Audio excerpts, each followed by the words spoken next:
फरमाया वइज़ यरफ़उ इब्राहीमुल क़वाइद मिनल बैति व इस्माईल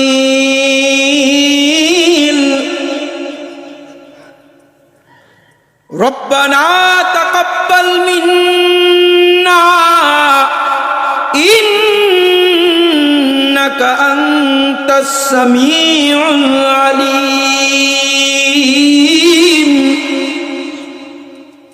रब्बना वजअलना मुस्लिमैनि लक व मिन ज़ुर्रिय्यतिना उम्मतम मुस्लिमतन लक व अरिना मनासिकना व तुब अलैना इन्नका अंतत तव्वाबुर रहीम रब्बना वजअल फीहिम रसूला। चावा शुरू है। ইব্রাহিম খলিলুল্লাহ কোন মানুষের কাছে নয় বরং রব্বুল আলামিনের কাছে হাত উঠাইছে, তাও আবার বাইতুল্লাহকে তামির করে হাত উঠায় বলতেছে ওগো ইলাহুল আলামিন, এবং তার সাথে ইব্রাহিম আলাইহিস সালাম হাত উঠাইছেন তো দোয়া করতেছেন, আর পাশে আমিন বলতেছে ইসমাঈল জবিহুল্লাহ। ইব্রাহিম খলিলুল্লাহ আল্লাহর কাছে দোয়া করে, আল্লাহ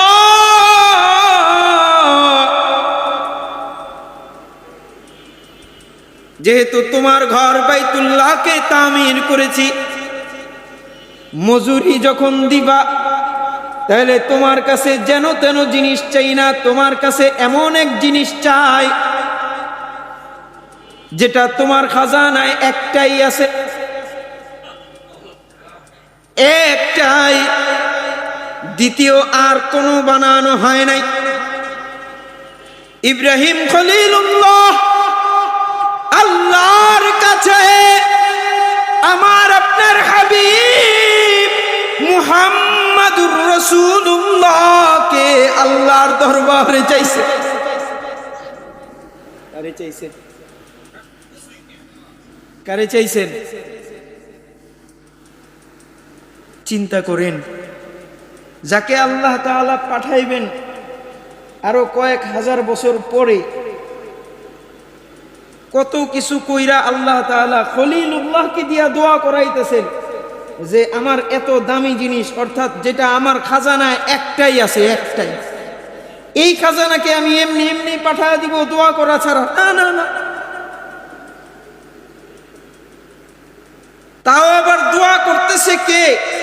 খলিলুল্লাহ, যিনি আল্লাহর খলিল। আবার পাশে আমিন বলতেছে জবিহুল্লাহ।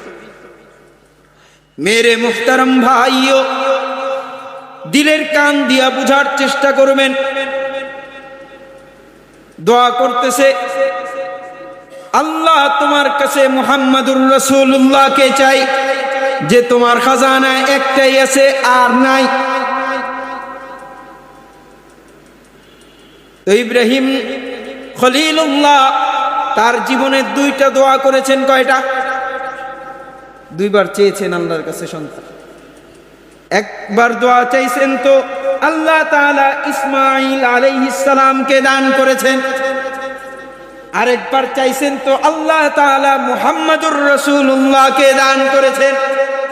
একবার দোয়া করেন তো আল্লাহ তাআলা জবিহুল্লাহকে পাঠিয়ে দেন, আর আরেকবার দোয়া করেন আল্লাহ তাআলা খাতামুল আম্বিয়া ইমামুল আম্বিয়া মুহাম্মাদুর রাসূলুল্লাহ সাল্লাল্লাহু আলাইহি ওয়াসাল্লামকে পাঠিয়ে দেন।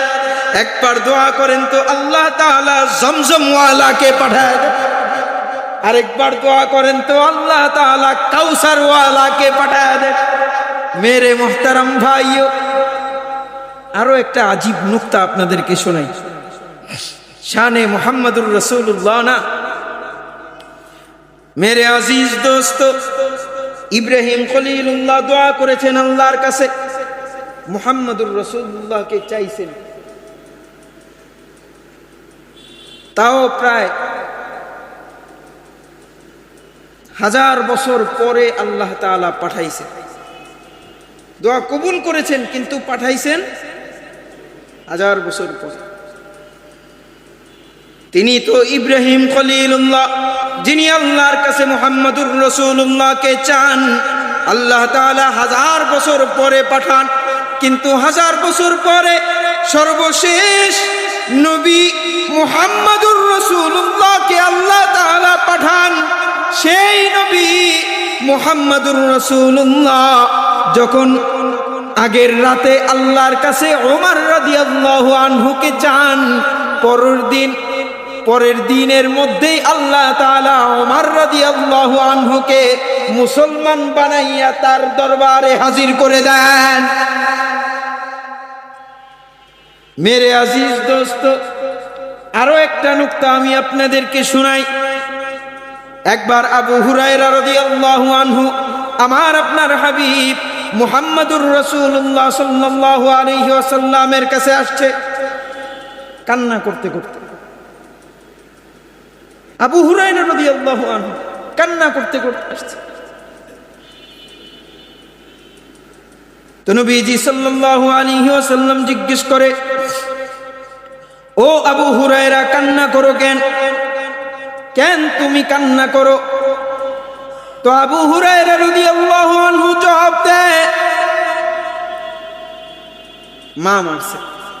কে মারছে? মা মারছে, এই কারণে কান্না করতেছে। তো রাসূলুল্লাহ সাল্লাল্লাহু আলাইহি ওয়াসাল্লাম বলে, এটা তো তোমার মা আর সন্তানের ব্যাপার, এখানে আমি কি করতে পারি? ও মেরে মাহবুব, আপনার কাছে এই আরজি নিয়ে আসছি যে আপনি আমার মায়ের জন্য একটু হেদায়েতের দোয়া করেন। এইবার আল্লাহ নবী জনাবে মুহাম্মদুর রাসূলুল্লাহ সাল্লাল্লাহু আলাইহি ওয়াসাল্লাম হাত উঠাইছে। হাত উঠায় আল্লাহর কাছে বলতেছে, আল্লাহুম্মা হদি উম্মা আবি হুরায়রা। আল্লাহ, আবু হুরায়রার মাকে হেদায়েত দাও। আল্লাহ নবী দোয়া করেছেন। দোয়া করতে দেরি হয়, আবু হুরায়রা রাদিয়াল্লাহু আনহু দৌড় দিতে দেরি হয় না। তো পথিমধ্যে লোকেরা ধরে, ও আবু হুরায়রা, তোমারে তো কখনো দৌড়াইতে দেখি না, দৌড়াইতেছো কেন? দৌড়াইতেছো কেন? কোনো সমস্যা হইল নাকি? আবু হুরায়রা রাদিয়াল্লাহু আনহু ডাক দিয়া বলে, আজকে আমারে আটকায়ও না, আটকায়ও না আমারে। দৌড়াইতেছি কেন জানুনি? আমার নবী মুহাম্মদুর রাসূলুল্লাহ সাল্লাল্লাহু আলাইহি ওয়াসাল্লাম আমার মায়ের জন্য দোয়া করেছেন। আমি আবু হুরায়রা দেখতে চাই।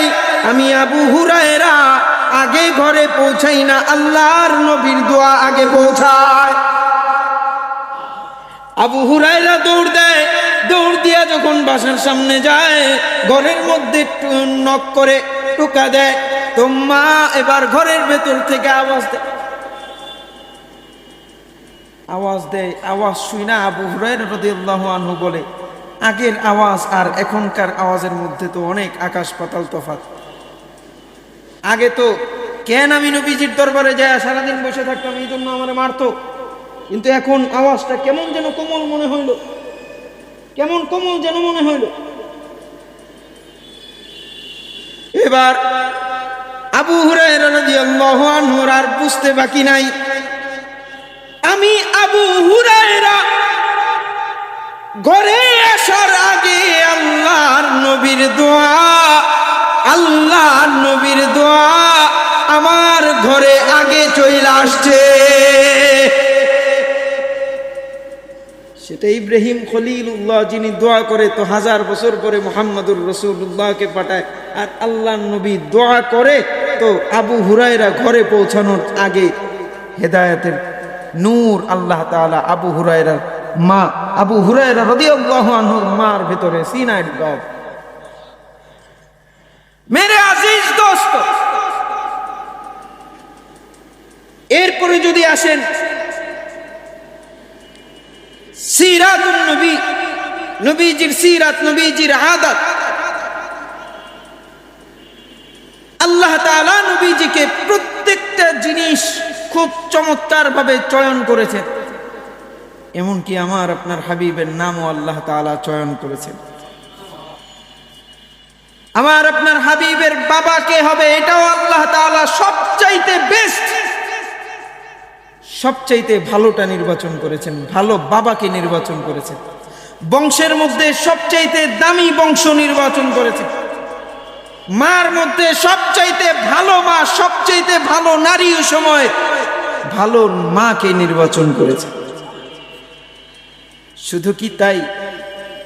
শুধু তাই না, যেই জায়গায় পাঠাবেন সেই জায়গাটাও সবচাইতে ভালো নির্বাচন করেছে। কোথায় পাঠাইছেন? আরবে, জাজিরাতুল আরব। এখানে আমি আপনাদেরকে কিছু কথা বুঝাইতে চাই। আল্লাহ তাআলা কেন নবীজি সাল্লাল্লাহু আলাইহি ওয়াসাল্লামকে আরবের মধ্যে পাঠাইলেন? এর সবচেয়ে বড় কারণ হইল, তার আগে একটু বুঝেন যে জিওগ্রাফিক্স বা জিওগ্রাফির দিক থেকে আরবের অবস্থানটা কি ছিল। আরবের তিন দিকে অবস্থা ছিল একেবারে পানি দিয়ে ভরা, অর্থাৎ চতুর্দিকের মধ্যে তিন দিকে কি পানি, তিন দিকেই পানি দিয়ে ভরা। আর এক জায়গায় হচ্ছে শুধু স্থল, যেটা এক জায়গায় শুধু চলাফেরার রাস্তা রয়েছে, যেটা সব জায়গার সাথে জুড়েছে। যেমন মনে করেন যে আমাদের প্রত্যেকের জিসিমের মধ্যে সবচাইতে দামি একটা জিনিস আছে, গোশতের টুকরা, দিল। দেখবেন যে তিনো জায়গা দিয়া শরীর থেকে বিচ্ছিন্ন, শুধু এক জায়গা দিয়া শরীরের সাথে যোগাযোগ রয়েছে। দিল যতক্ষণ ঠিক থাকে শরীরও ঠিক একইভাবে আল্লাহ তাআলা আরবকে মূল ভূখণ্ড, অর্থাৎ কেমন যেন জিসিমের যেমন দিল সবচাইতে দামি, এই পুরা পৃথিবীর মধ্যে আরব হচ্ছে দিলের মতো, অর্থাৎ সবচাইতে পৃথিবীর একেবারে মিডল পয়েন্ট, দিলের মতো। তাহলে শরীরের মধ্যে দিল যেমন ঠিক থাকলে শরীর ঠিক থাকে, ঠিক পৃথিবীর মধ্যেও যদি আরব ঠিক থাকে তাহলে সব ঠিক থাকে। এখন প্রশ্ন হইল, আল্লাহ তাআলা কেন আমার আপনার হাবিব মুহাম্মদুর রাসূলুল্লাহ সাল্লাল্লাহু আলাইহি ওয়াসাল্লামকে আরবে জন্য নিযুক্ত করলেন? এর তিনটা হিকমত উলামায়ে কেরামগণ বয়ান করেছেন। কয়টা হিকমত? খুব ভালো করে বুঝেন। এক নম্বর হিকমত, এক নম্বর কারণ, আরবদের একটা স্বভাব ছিল, তাদের কুওয়াতে ইরাদি অর্থাৎ ইচ্ছা শক্তি খুবই মজবুত ছিল। কেন? তারা যেটা বুঝতো সেটাই, এর বাহিরে কোনো কথা ছিল না। অর্থাৎ তাদের কাছে হ্যাঁ অথবা না, এর বাহিরে আর কোনো শব্দ ছিল না। অর্থাৎ তারা যেটা মানত সেটাকে প্রচন্ড শক্তি দিয়ে এবং জান প্রাণ দিয়ে মানত, আর যেটা না বলছে তো না ওইটা মানত, খুব সহজে মানত।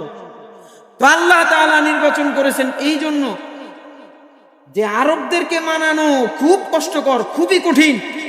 যদি একবার এদেরকে ইসলামের সম্পর্কে বুঝানো যায়, দ্বীন সম্পর্কে বুঝানো যায়, আল্লাহর ওয়াহদানিয়ত তাওহীদ বুঝানো যায়, তাহলে এরা তাদের কুওয়াতে ইরাদির কারণে যখন তারা এটাকে হক বুঝবে, তখন খুব সহজে তারা পুরা পৃথিবীর মধ্যে ইসলামকে, দ্বীনকে প্রচার প্রসার করবে। যার দলিল হইল সাহাবায়ে কেরাম সারা বিশ্ব ভ্রমণ করে করে মানুষের কাছে কাছে কালিমার দাওয়াত নিয়ে গেছে। কি বলেন? এমনকি উত্তরবঙ্গের দিকে, চট্টগ্রামের দিকেও সাহাবায়ে কেরাম আসছে।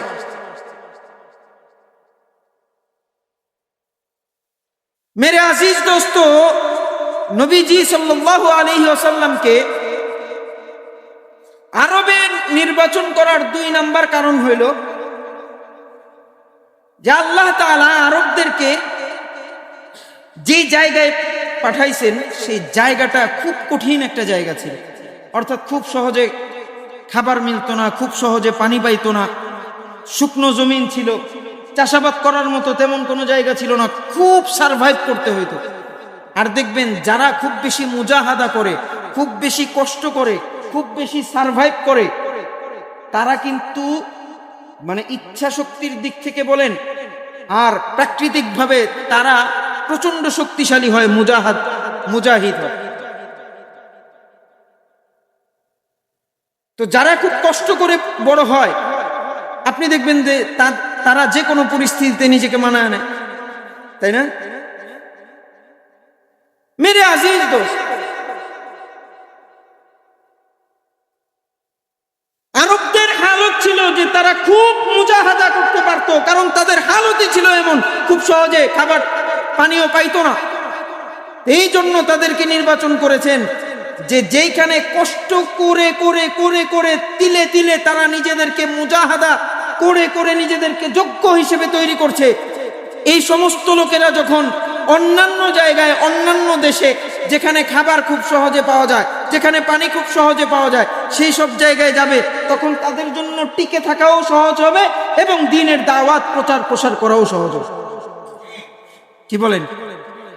যারা খুব কষ্ট করছে এক জায়গায় থাইকা, তারা যখন এমন জায়গায় যাবে যেখানে সবকিছু পাওয়া যায়, সহজে পাওয়া যায়, সেখানে তাদের কোনো কষ্ট হবে? কষ্ট।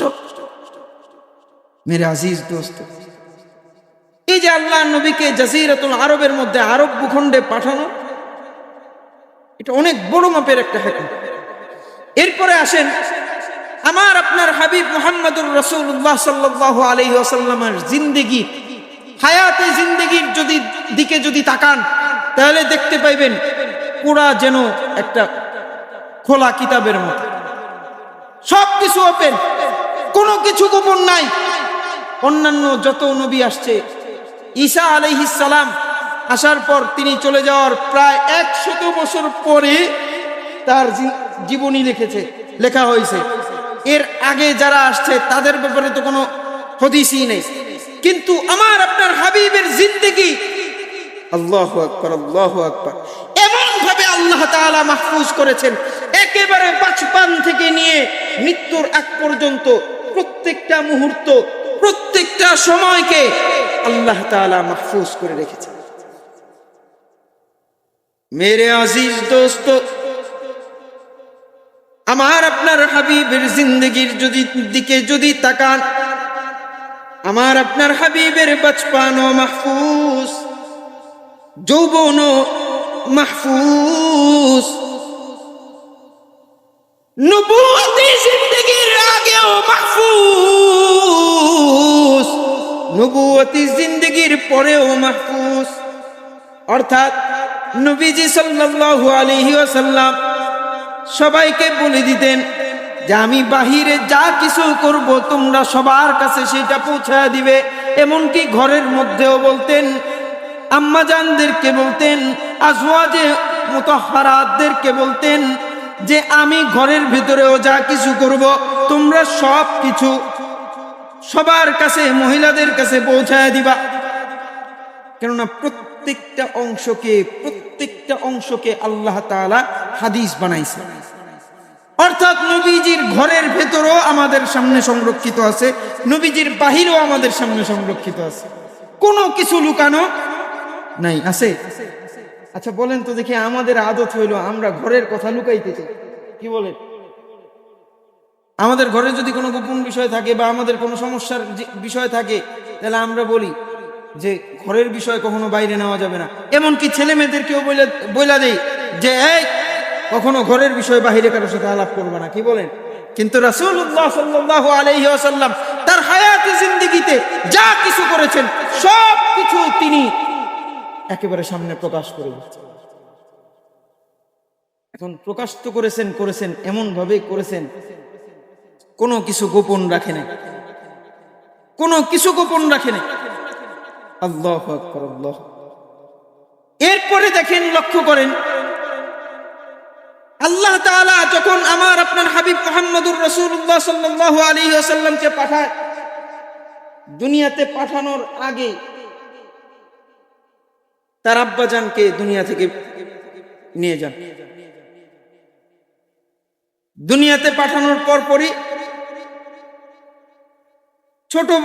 ছোটবেলায় অল্প বয়স্ক, সে ছোট্ট বয়সেই মাকেও হারায় ফেলে।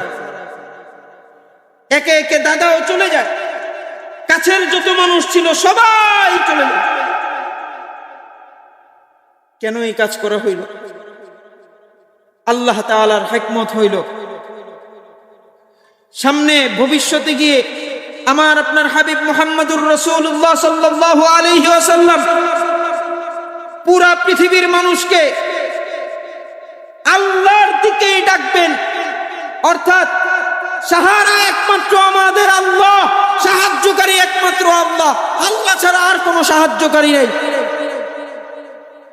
যদি সেও বাপ মার সাহায্যে যদি জীবন যাপন করে লালিত পালিত হয়, তাহলে সামনে কখনো কোনো হাসিদ, কোনো হিংসাকারী বলতে পারে যে নবীজি নিজেই তো বাপ মায়ের সাহারায় জীবন যাপন করছে, সে আবার আমাদেরকে আল্লাহ ছাড়া আর কেউ সাহারা দেনেওয়ালা নাই, আল্লাহ ছাড়া আর কেউ সাহায্যকারী নাই, এ কথার দাওয়াত দিতে আসে।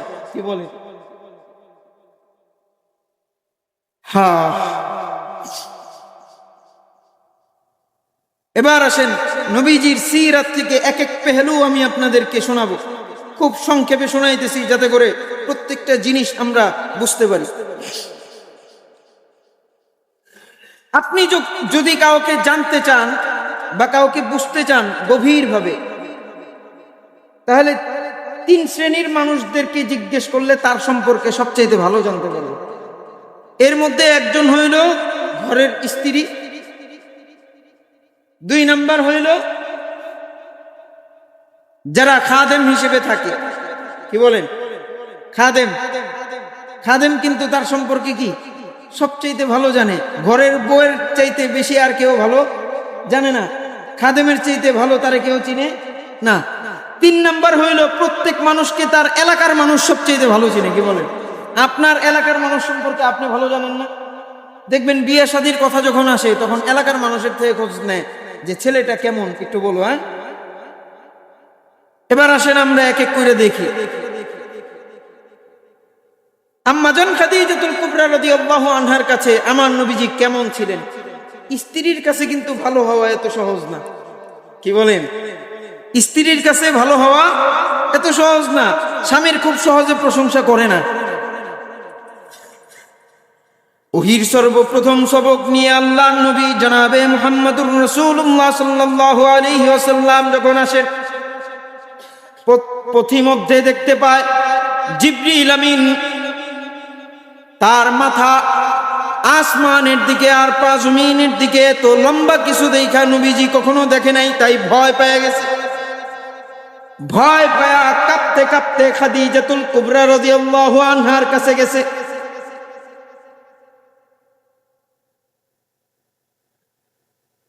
যে বলতেছে, ও খাদিজা, আমারে কম্বল দিয়ে মুড়ে দাও, আমাকে চাদর দিয়ে মুড়ে দাও। ইন্নী খাশিতু আলা নাফসি, কারণ আমি আমার নিজেকে নিয়ে খুব ভীত সন্ত্রস্ত। না জানি আমাকে ধ্বংস করে দেওয়া হয়, না জানি আমাকে শেষ করে দেওয়া হয়। আম্মাজান খাদিজাতুল কুবরা রাদিয়াল্লাহু আনহা একজন জীবন সঙ্গিনী হিসেবে, প্রকৃতপক্ষে যিনি বাস্তবিক অর্থে যিনি জীবন সঙ্গিনীর হক আদায় করেছেন, মেরে মুহতারাম ভাইও, আম্মাজান খাদিজাতুল কুবরা রাদিয়াল্লাহু আনহা নবীজিকে সান্ত্বনা দেওয়ার জন্য কম্বল পেঁচায় দেয়, চাদর পেঁচায় দেয়।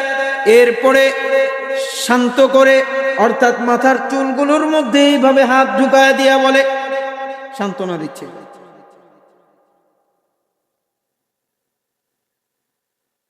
বুখারীর হাদিসের মধ্যে ইমাম বুখারী রাহিমাহুল্লাহ তুলে ধরছেন, ফরমায়া কাল্লা ওয়াল্লাহ লা ইউখজিকাল্লাহু আবাদা,